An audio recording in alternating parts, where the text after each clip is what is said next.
আপনার কৈশোর কেমন ছিল?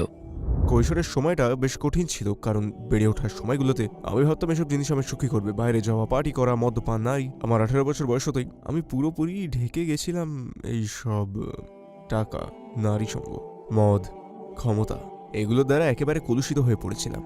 আর আমি ভাবতাম আমি অন্যদের থেকে উত্তম।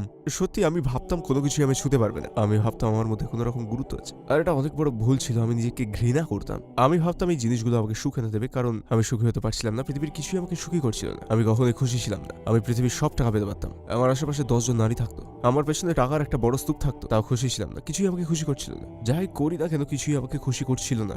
এবং যত বয়স বাড়ছিল, যত উপরের দিকে যাচ্ছিলাম, আমি ততই এসব পাচ্ছিলাম, আর ততই আমি অসুখী হচ্ছিলাম। এটা আরো খারাপ হয়ে গেল, কারণ আমি ভাবলাম যদি এসব আমাকে সুখী না করতে পারে, কোনো কিছুই পারবে না। আর আমার অবস্থা খারাপ ছিল। আমার অবস্থা চরম খারাপ ছিল। আমি হারিয়ে গিয়েছিলাম। আমার কোনো পথ প্রদর্শক নেই। আমি রাতে বেঘরে মদ পান করতাম। আমি খারাপ অবস্থায় থাকাকালে কেউ আমার পাশে ছিল না। কেউ আমার কাছে একজন বন্ধু হয়ে ছিল না। যারা ছিল তারা চাইতো আমিও যেন তাদের মতো হীনবোধ করি। আমরা সবাই হীনবোধ করি। আর আমি যেটাকে বন্ধুত্ব মনে করতাম, সেটা আসলে বন্ধুত্বই ছিল না। আমি এখন তা জানি। আমার একটা ছেলে আছে। আমার সম্পর্ক নষ্ট হয়ে গিয়েছিল। সে চেয়েছিল আমি যেন ক্লাবে না যাই এবং মদ্যপান না করি। আর আমি যেতাম, আমি সেখানে যেতেই থাকতাম স্বার্থপরের মতো। সে আমাকে ছেড়ে চলে গেল। আমার ছেলেকে হারালাম। আমার বাবা মারা গেল। আমি আমার বাবাকে হারিয়ে ফেললাম। আমার সবকিছুই হারিয়ে গেল। জানি না আমার বাবা আর ছেলে আমাকে সুখী রাখতে। আর আমি ভাবতাম এসব বস্তুগত জিনিস আমাকে সুখী করবে। আপনি কি আমাদের সেসব মুহূর্তে নিয়ে যেতে পারবেন যখন আপনি আপনার বাবাকে হারিয়ে ফেলেছিলেন?